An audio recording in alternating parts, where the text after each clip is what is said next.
도널드 트럼프 대통령의 전용기가 상공을 떠나 워싱턴으로 직행하는 모습은 전례 없는 긴장감을 자아내고 있습니다. 이 급작스러운 복귀는 단순한 통상 업무 출장이 아니라 중동 전체를 뒤흔들고 전 세계적인 파장을 몰고 올 수 있는 결정과 직접적으로 관련이 있는 것으로 보입니다. 전략 관측통들 사이에서는 트럼프 대통령이 이란에 대한 군사작전을 개시할 것인지 아니면 테헤란 정부와 획기적인 합의에 서명할 준비를 하고 있는지에 대한 의문이 지배적입니다.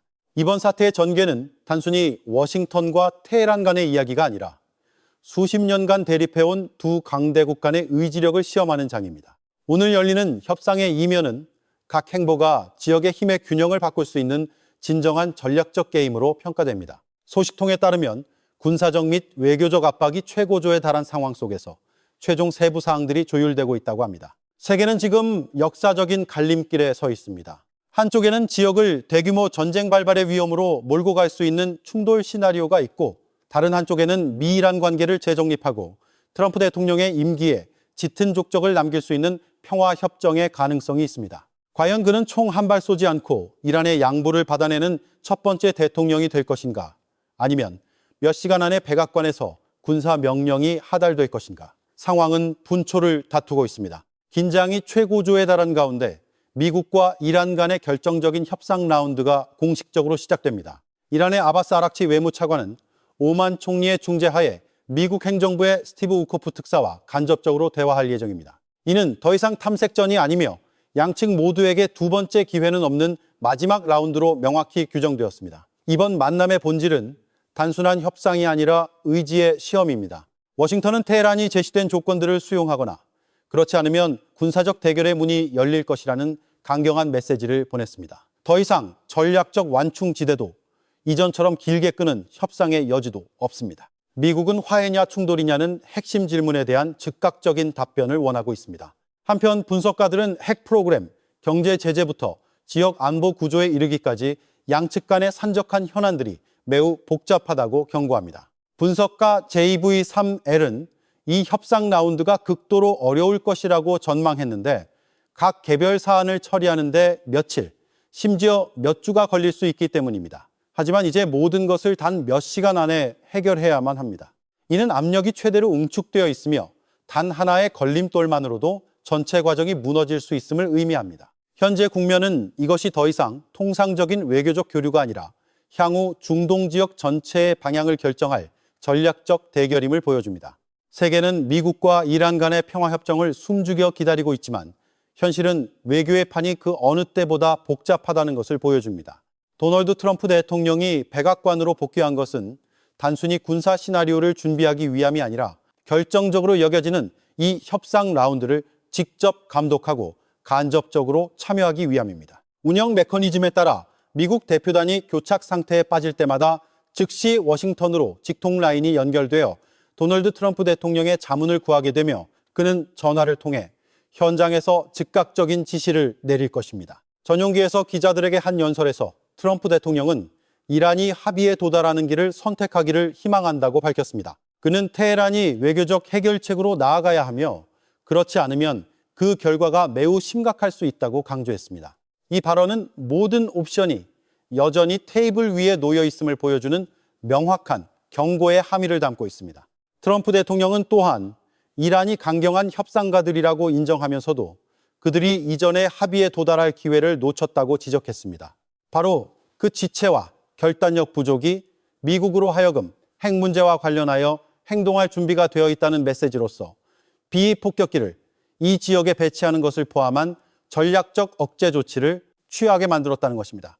그럼에도 불구하고 그는 이번 협상 라운드에서 이란이 더 합리적으로 나올 것이라는 희망을 여전히 표명했습니다. 현재 국면은 이것이 단지 통상적인 협상 라운드가 아니라 도널드 트럼프 대통령이 백악관에서 직접 지휘하는 두뇌 싸움이며 여기서 내려지는 각 결정이 향후 수년간 중동의 안보 미래를 결정할 수 있음을 보여줍니다.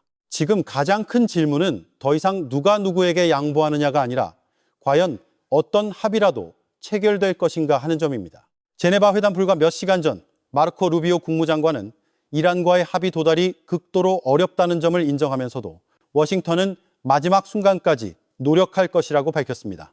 이 발언은 미국 측이 판의 복잡성을 잘 이해하고 있음을 보여주는 동시에 외교의 문이 완전히 닫히지는 않았다는 신호를 보낸 것입니다. 그러나 이란 측의 신호들은 관측통들에게 회의감을 불러일으키고 있습니다. 이란은 과거 국제원자력기구 EAEA와 핵시설 사찰을 허용하는 협력 메커니즘에 서명했지만 이후 단기간에 협력 수준을 제한했습니다. 이러한 움직임은 트럼프 대통령이 강조했던 핵 프로그램 축소나 우라늄 농축 수준을 0으로 낮추는 것에 대한 이란의 진정한 선의의 의문을 제기하게 합니다. 외교 전선과 병행하여 군사적 신호들도 활성화되고 있습니다. 이 3조기 경보기 2대가 북극권 인근 유럽 기지를 이륙해 중동으로 향했습니다. 동시에 F-35와 F-15 전투기의 호위를 받는 공중급유기들도 이 지역으로 이동했습니다. 이는 우발적인 행동이 아니라 상황이 격화될 경우 제공권을 장악하고 작전 우위를 유지하기 위한 전략적 준비 단계입니다.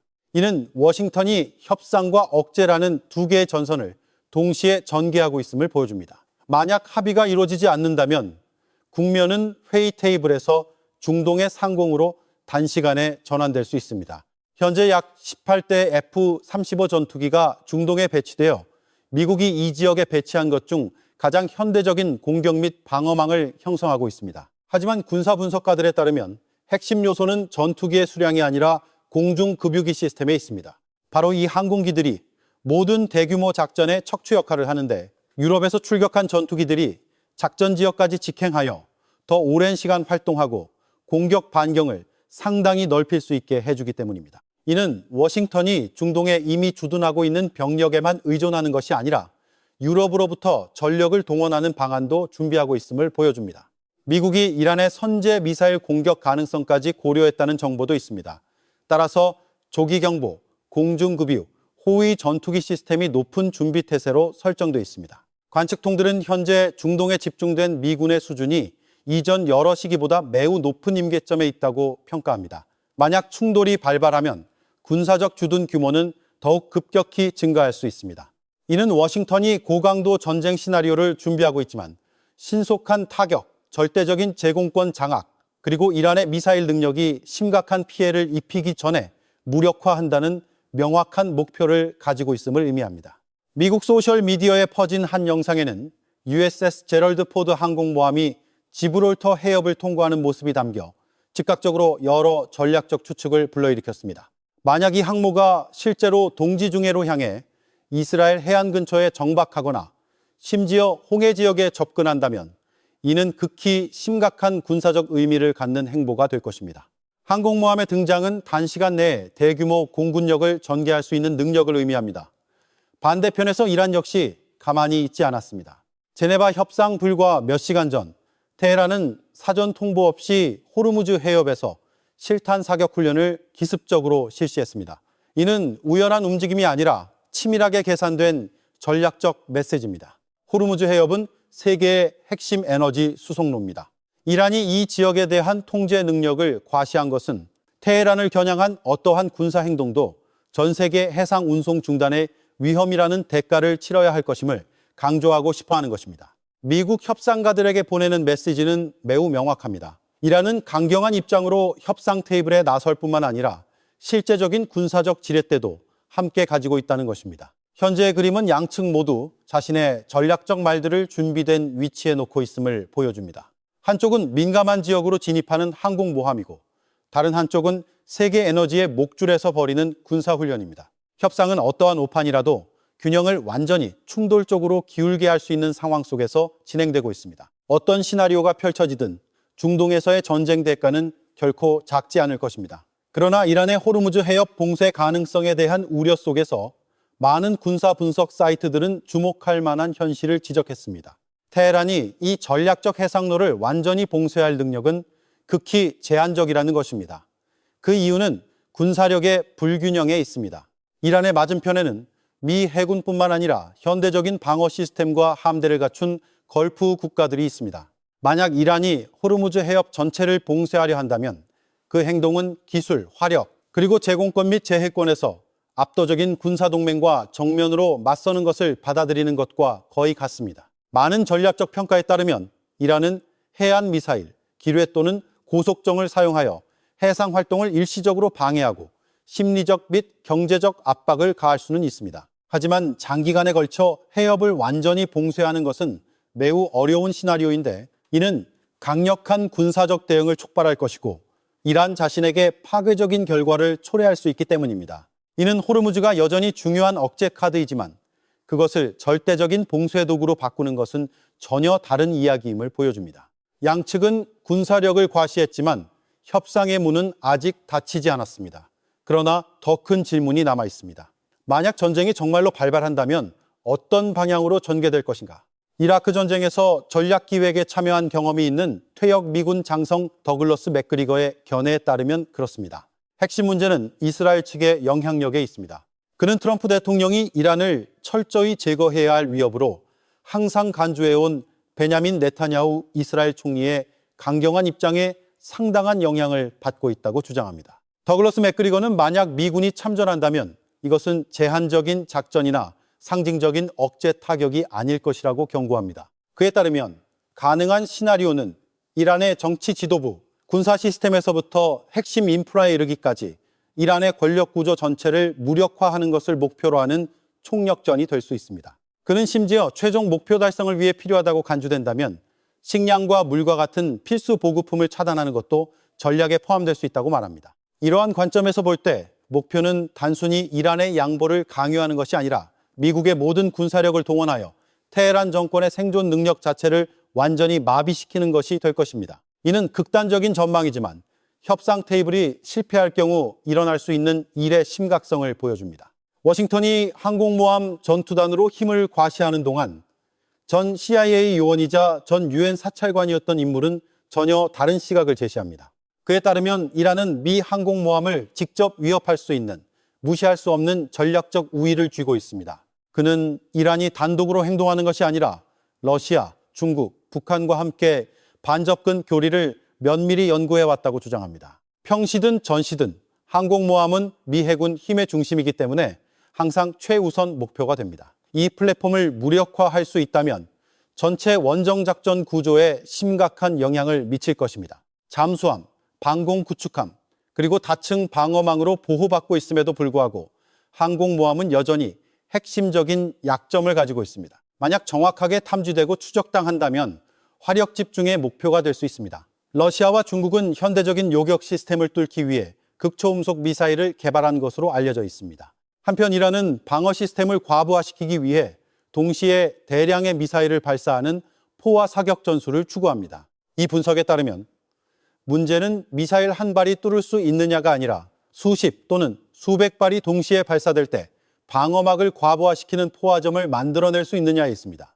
이것이 바로 해상에서의 균형을 항공모함이 흔히 보여주는 절대적인 힘의 이미지보다 훨씬 더 복잡하게 만드는 요소입니다. 항공모함의 핵심 약점은 강철 장갑이나 다층 방어 시스템이 아니라 위치가 탐지될 가능성에 있습니다. 일단 좌표가 정확하게 식별되면 호위 구축함, 잠수함, 현대적인 요격 시스템을 갖춘 강력한 전투단조차도 심각한 위험에 직면해야 합니다.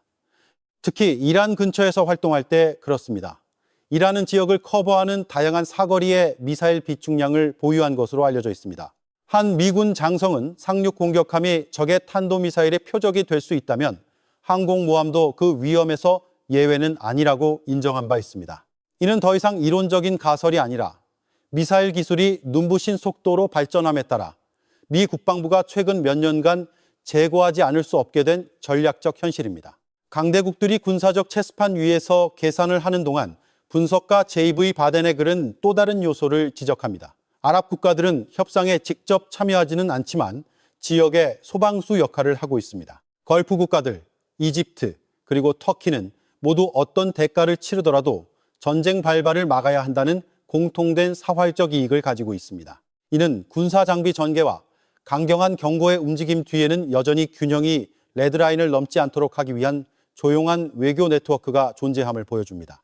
현재의 그림에서 이스라엘은 워싱턴이 테헤란에 양보하지 않기를 바라며 더 강경한 입장을 밀어붙이는 쪽으로 묘사됩니다. 이는 최근의 병력 전개에서부터 장비 이동에 이르기까지 모든 군사적 움직임이 대결 옵션으로 기우는 신호로 간주되면서 트럼프 대통령에게 추가적인 압력을 가합니다. 그러나 이러한 힘의 과시 뒤에는 미국의 억제 신뢰도라는 더 깊은 전략적 요소가 있습니다.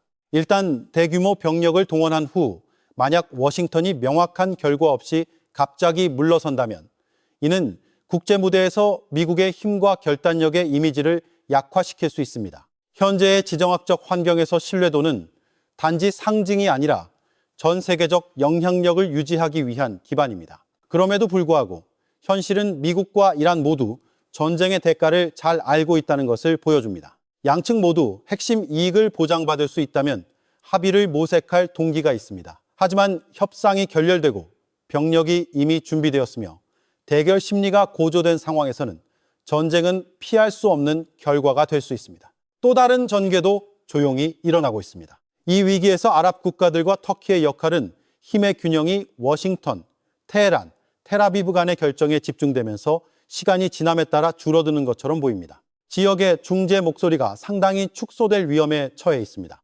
현재 외교 구도에서 협상 과정에 대한 이스라엘의 영향력은 눈에 띄게 증가하고 있는 반면 다른 많은 국가들의 역할은 점차 희미해지고 있습니다. 이는 제시된 분석에 따라 전략적 균형이 유연한 중재 노력보다는 강경한 안보 계산 쪽으로 더 많이 기울게 만듭니다. 만약 이란과의 전쟁이 정말로 발발한다면 그것은 제한적인 충돌이 아니라 이 지역에서 규모와 강도 면에서 전례 없는 역사적인 전쟁이 될 수 있습니다. 바로 이 때문에 제네바 협상 라운드는 이전 회담들처럼 간단하지 않을 것으로 예상됩니다.